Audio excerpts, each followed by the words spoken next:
ආයුබෝවන්. සුපුරුදු පරිදි සෑම ඉරිදාවකම සවස් 3ට ඔබ වෙත ගෙන එන TV ශ්‍රී ලංකා සමගින් අදත් ඔබේ නිවහනට පැමිණෙන්නේ trimanatv.com මැදිරියේ සිටයි.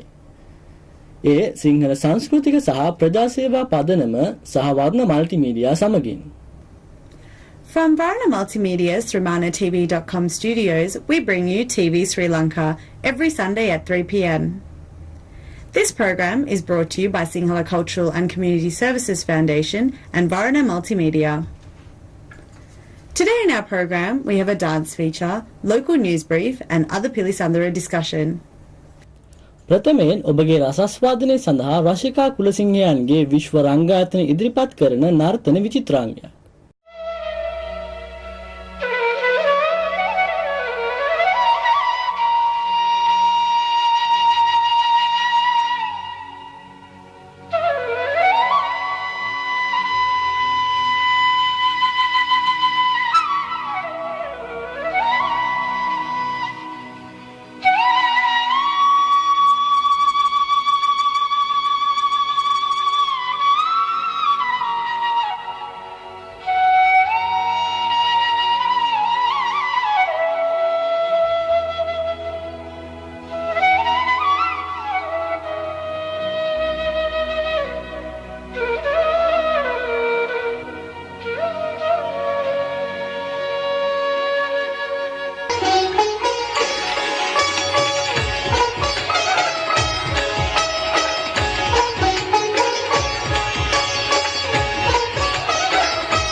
ආයුබෝවන්. දැන් සමාජ නිවේදන. ප්‍රථමයෙන් සිංහල සංස්කෘතික හා ප්‍රජා සේවා පදනමෙන් විශේෂ නිවේදනයක්. සුපුරුදු පරිදි ජ්‍යෙෂ්ඨ පුරවැසි දිවා විහරණ වැඩසටහන දසතියකට වරක් ඉරිදා උදෑසන 9 සිට සවස 4 දක්වා මූල ප්‍රජා ශාලාවේදී පැවැත්වේ. වැඩි විස්තර සඳහා සංගමේ සභාපති අශෝකදන්ත Narayana මතන්න 9772 689. Obiragi Ishaq Beg live in concert on 28 September from 6 p.m. onwards at Kelwatson Theatre, Burwood East. Vikasita Kalakavya presents Hopper's Kottu Night to be held on 4th October at Southern Community Centre, Mulgrave from 7 p.m. till midnight. Proceeds will be in aid of Kinihira Education Centre, Hirimbura in Sri Lanka. Sirimavians in Melbourne present Spring Blossoms 2014 on 4th October from 7 p.m. till midnight at Linley Estate, Mount Dandenong Road, Kilsyth. Music will be from Redemption and DJ Ash. Bridgetine Curry Night will be held on 14th October from 7 p.m. onwards at Glen Waverley Community Centre. Music will be from Extreme DJs Melbourne. Nimtherak Sunil Edirsinha live in concert on 11th October from 6 p.m. onwards at Besant Centre, Burwood. Music direction will be from Tharupati Munasingha. Helamatra launch and cultural show will be held on 18th October from 6 p.m. onwards at Dandenong Drum Theatre with Saman Panapitiya and Saman Lenin. විශ්වයට ධර්මයේ බෙදා හරින සදහම් හඬ බෞද්ධ භාවනාමය ගුවන් විදුලි වැඩසටහන සෑම පුදාදාවකම රාත්‍රී 8:30 සිට 9 දක්වා FM 97.7 ඔස්සේ ඔබ වෙත ගෙන එන මගයි. සම්පාදනය ගාමිණී ෆොන්සේකා. සෑම මාසකම පුරපසළොස්වක පොහෝ දින ධර්මදේශනාවක් ටෙන්නොන් ධම්මදීප භාවනා මධ්‍යස්ථානයේදී පැවැත්වේ. සමාජ නිවේදන පිළිබඳ වැඩි විස්තර trimanatv.com වෙතින්. ඔබගේ සමාජ නිවේදන අදාළ දිනට දෙසතියකට හෝ ඊට පෙර info@trimanatv.com වෙත යොමු කරන්න. ලංකාවේ අලුත්ම පුවත් සඳහා trimanatv.com වෙත යොමු වන්න. නැවත හමු වනතුරු ආයුබෝවන්.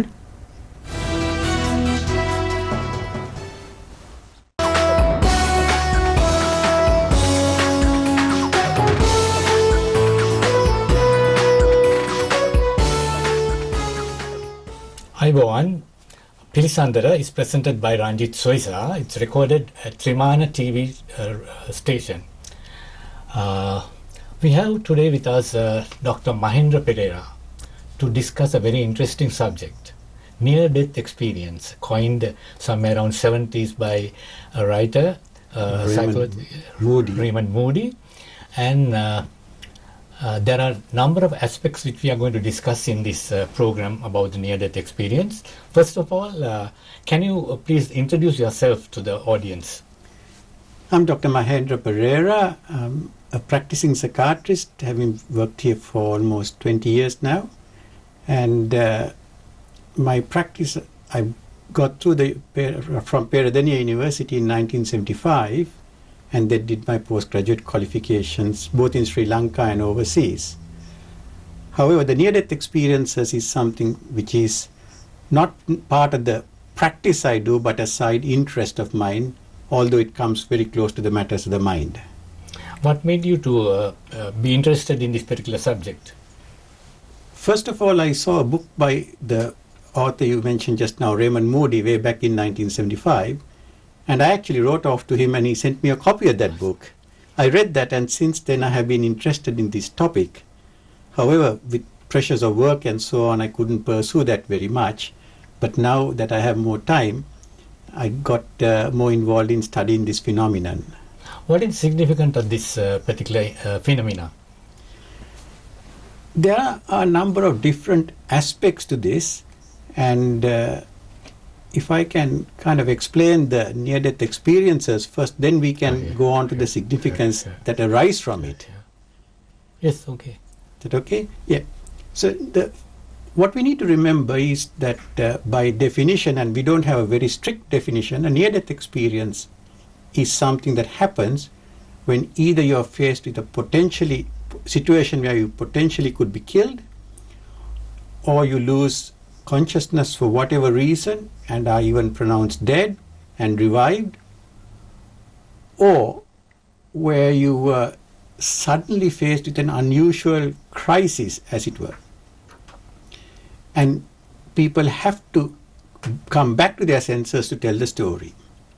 And usually they are unusual experiences by our common standards. And it's like any other illness. Any illness will have a lot of symptoms, but each person would not have all the symptoms. Similarly, the experience comprises of many different criteria, but not everyone has all of it. Then there are, now shall we discuss the significance of the criteria first, if I may? Okay. Yeah. What happens is, usually when something like this happens, people feel they're out of their body.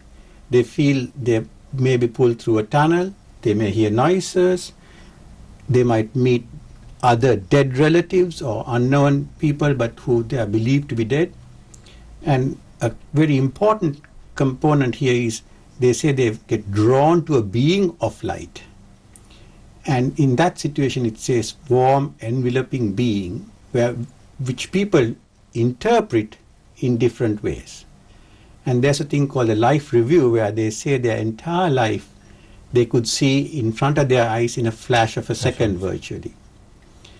And so this goes on until they reach what they call a point of no return. And sometimes they say they are sent back. Sometimes they say they wanted to come back.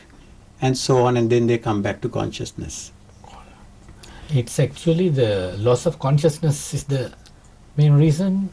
Not necessarily, because one of the ladies who told me a story was she was almost knocked down by the train in the car. They were in the car, but just stopped. And then she said, whoosh, the whole life flashed before my eyes. I see. There are others who have been in situations like childbirth where they've had loss of blood, or people who have fallen down or taken overdoses, and still they will have this. But it's also important to remember, if I may add at this stage, that not everyone who has these experiences have a near-death experience. When all the research, including what we've done in Australia, we did a Roy Morgan survey, comes out around 8 to 10% of a general population, or less, I see. depending on the criteria, depending on evaluation, and in roughly about 20% of those who've been faced with near-death situations. So like the late departed Kerry Packer said, I've been there and there's nothing. It could be that large number of people do not have this experience, or they don't tell us about it. So now there are different types of experiences which you go through. Yes. Yeah.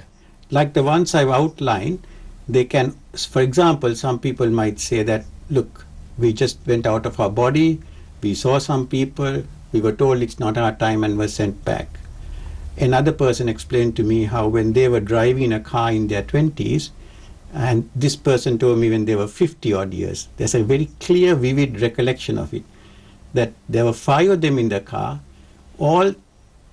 they could see all of them going through, this person could, and then 2 were bounced back, those 2 who lived, and the other 3 went through a wall and they didn't survive. So these are the different ways people have expressed this. Then there are pleasurable and painful experiences. Sure. Most people actually describe this as transcendental, and they say there aren't even words to describe this. It's such a wonderful feeling. However, there's a smaller proportion who say they have had fearful near-death experiences.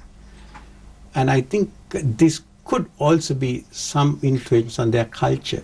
Because a lot of children who had near-death experiences talk of it being more pleasurable, generally speaking.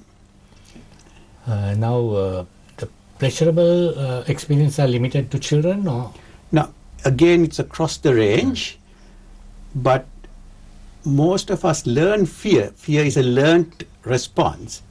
And these experiences, when we actually wrote a paper on this, on cultural influences, and there are others too who have written, that there is a potential for cultural overlay, because our language is colored by our thoughts, our upbringing, our religious experiences.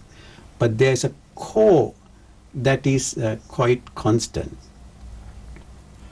The other thing which I want to know is this must be a life-changing experience. What about the people who have gone through this experience? What do they, have they done any changes to their lifestyle? That's a very important question, and thank you for bringing it up. Number of these people actually say they become far less materialistic. They understand much more about life in a broader philosophical sense. And sometimes they even get depressed because of that. And it's not only an issue within the individual, but among the others. So they might see a very successful businessman who was keen on making money suddenly stop and give up a lot of this. And then it's a problem to the other people, not to the person, where that person says, well, what's the use? I'm all right. So it cuts both ways, and that's the importance, again, as you said, the significance that we as clinicians need to understand, that this can happen to people, and that's a phenomenon. And science has tried to explain it in different ways, but we don't still have a unified theory of explaining what happens. Some of the parapsychologists are connecting this up with the after the life-giving, the samsaric journey, the rebirth, and that. Yeah. What do you think about that? the near-death experience, I'm trying to narrow this discussion to the experience people have had, because people like, there have been, Ian Stevenson, for example, wrote quite a lot, and in fact he had one patient from Sri Lanka as well. And anecdotally, I've met people who talked about rebirth. But this is distinctly the near-death experiences we talk about. But of course, we can now extrapolate this. But that's not the field of work I have done. Now, I heard that you have already edited a book on this particular subject. Can you please tell us something? Oh, yes. That was a labor of love, really, where I was always wanting to get the message out to say that this happens to people. And again, if I can backtrack a bit, I just spoke to someone very recently, and this person said, look, I didn't even want to tell my relatives because they won't believe me, or they'll think I'm crazy. And what we try to do in this book is to get eminent scholars who have written papers, done a lot of research to contribute, and we ourselves contributed to the work, put it all together and published it a couple of years ago, and it's available freely on the internet. If you just put Mahendra Pereira, it will come up. Any other interesting things which you want to discuss? Yeah, I think the near-death experiences are very valuable both for the clinicians and for the individual and to the wider public. We need to understand, once again, that this can happen to anyone. How this happens, we are not sure. Although in various scientific experiments they've done, put electrodes in the brain, had these, spun people down at high Gs, they've had these experiences, used things like ketamine or various drugs have had it. But the important thing for me in a near-death experience is that it is very, very clear, unlike in some of those experimental situations. And these people who have had it had not had put electrodes or being spun around. It's spontaneously. So some people think endorphins and kephalins are released by the dying brain and so on. So there are various theories. And we actually need to keep looking for explanation, because that's what science needs to help us to understand. And science keeps evolving. But these stories have been invariant over time, over thousands of years they have been said and documented. And science evolves, so we need to have the evolution of the science to try to get an explanation to this. Thank you very much, Mahendra, for very lucid and very interesting discussion. And I hope that your research and your interest will be developed to such a level that that we will have some more information in future. Thank you very much. Thank you. Now we have our Shining Local Stars segment.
සුන්දර අඩහෝරාවක නිමාවත් සමගින් ඔබගෙන් සමුගන්නා මම Kasun Dissanayake. Mama Ishani Bandara. නැවතත් හමුවෙමු ලබන ඉරිදාත් සවස 3ට. Until next Sunday, 3 p.m. ආයුබෝවන්.